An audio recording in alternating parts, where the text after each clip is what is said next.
Hey friends, I'm Jess. Welcome to Pages and Grace. Today I have a few books I want to share with you. There's not really a tag or a theme that goes along with this. They're just some nonfiction books that I have really enjoyed that I want to talk to you about.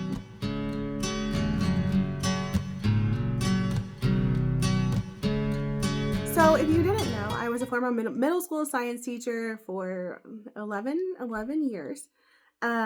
I love to read nonfiction. I love to learn new things, and I especially love to learn from other people's experiences.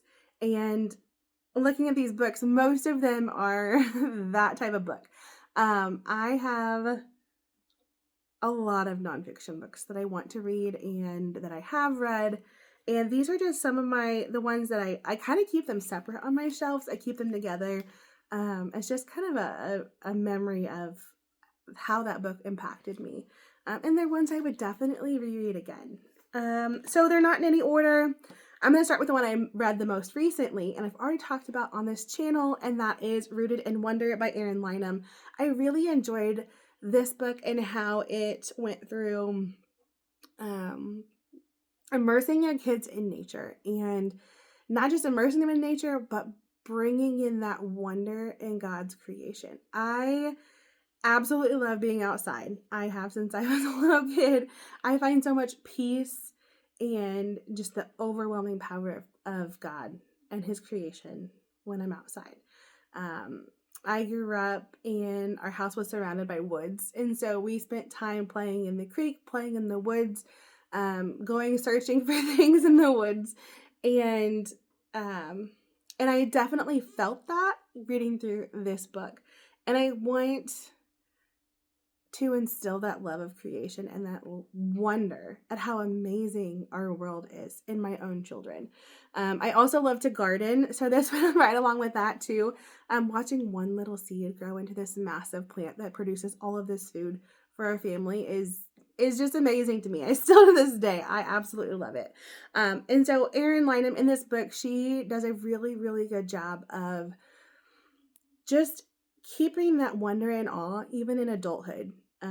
When things become a little bit more clinical, or they become more like the average everyday, you've seen it 100 times, keeping that amazement and wonder.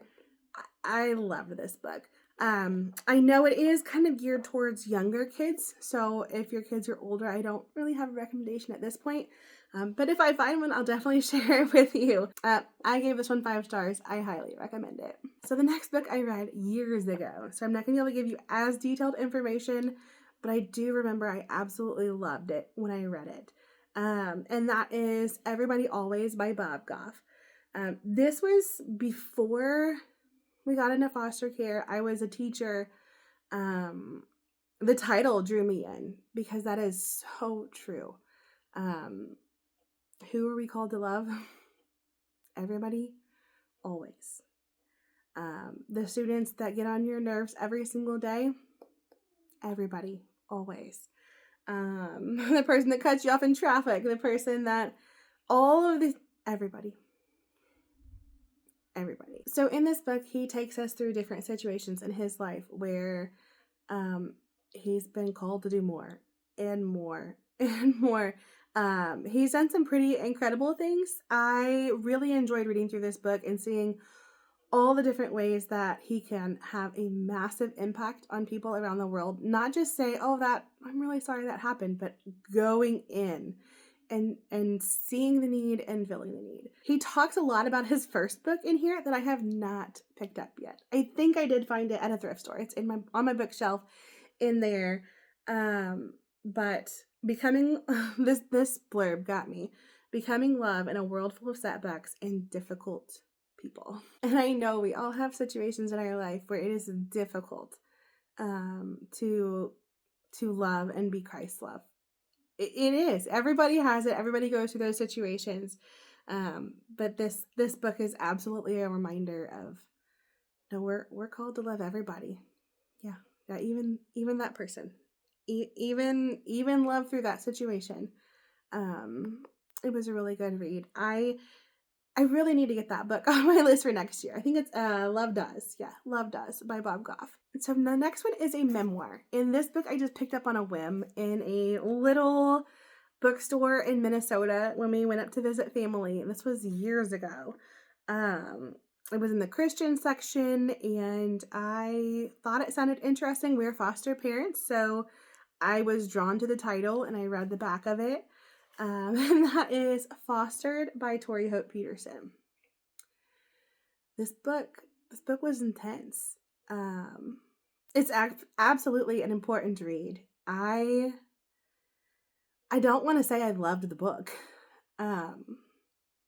because it goes through some really hard situations. Whether you're in a fostering situation, you know people who foster, or you just want to be better educated about foster care, this book it's very good. I would say there's lots of, I don't know what to call it, content, because it's her life. But it's one woman's powerful story of finding faith in family through foster care. This girl had a hard life. I cried. I was so impacted by this book. It was actually the first book I ever reviewed on Instagram, if you want to go over there and check out my full review of it. But it was so good. I would recommend it to everyone. It definitely impacted my view on my role in foster care, and to, I don't know, help bring me to the realization of how many atrocities these children have been through. I can't even imagine. And so, and coming to faith through it all, God is so good. God is so good. Definitely recommend this one. It is one that sits on my shelf as a reminder of all the things, and a reminder of my why, as to why we actually do foster care. So important. Okay, on to the next one. This is actually not the copy I read. I actually have 3 copies of this book, and that is Resisting Happiness by Matthew Kelly. This book was absolutely what I needed at the time when I read it. I talked about it in my bookshelf tour that I did. I'll link that video below if you haven't watched it yet. But this is actually the book that my mom had in her purse when she passed away. It wasn't this copy. The other copy is the one I actually read. I actually had a copy on my shelf. She had a copy on her shelf, and she also had a copy in her purse. So, this was one of the first books I read after that situation. And it says, a true story about why we sabotage ourselves, feel overwhelmed, set aside our dreams, and lack the courage to simply be ourselves, and how to start choosing happiness again. Is it a little self-helpy? Yes. If that's not your book, don't pick this one up. But every now and then I do appreciate, especially, of course, in January, a good reaffirming of why we were doing what we're doing. All right, last but definitely not least is Different by Sally Clarkson and Nathan Clarkson. This is the book I would recommend to any special needs parents out there. It had such an impact on me when I read through it. It is the story of an outside-the-box kid and a mom who loved him. If you haven't watched my other videos, I am also a special needs mom. My 5-year-old has autism. He is an absolutely wonderful, brilliant, amazing, hilarious boy who just has some differences, some communication specifically, sensory, all the things that go with autism, that, and he's almost home, I gotta be quick, that all the things that just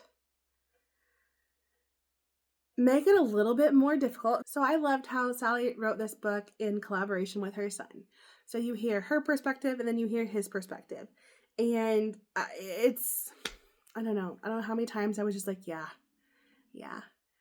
Wrangling a 5-year-old in the middle of church when there's something else that they're dealing with, when every other 5-year-old around you can sit quietly. That's hard.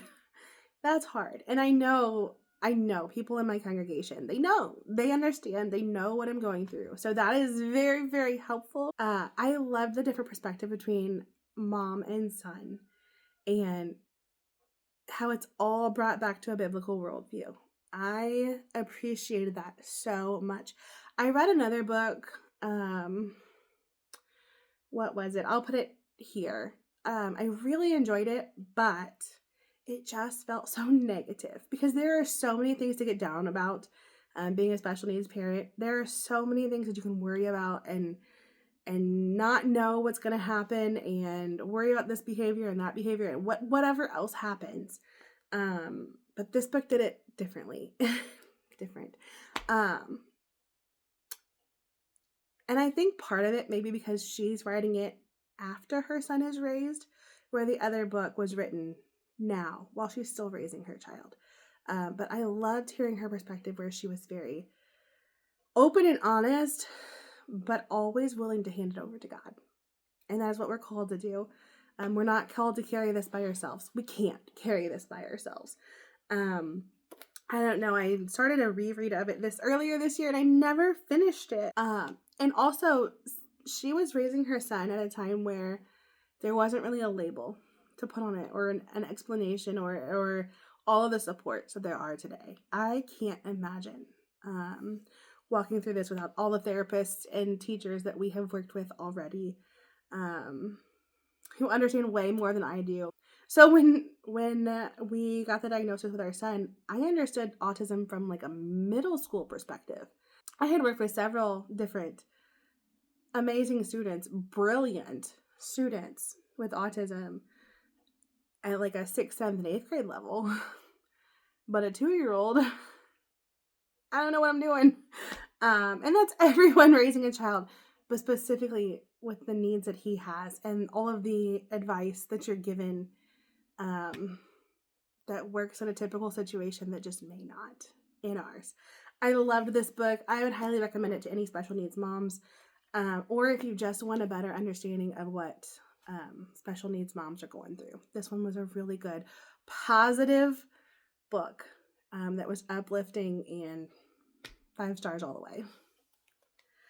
All right. Well, thank you for listening to my ramblings about my different nonfiction books that I've absolutely enjoyed over the last few years. If you have any great nonfiction books to recommend to me, I would love to hear those in the comments because I am always on the hunt to learn something new. Anyways, thank you so much for watching, and I will see you in the next one. Bye, guys.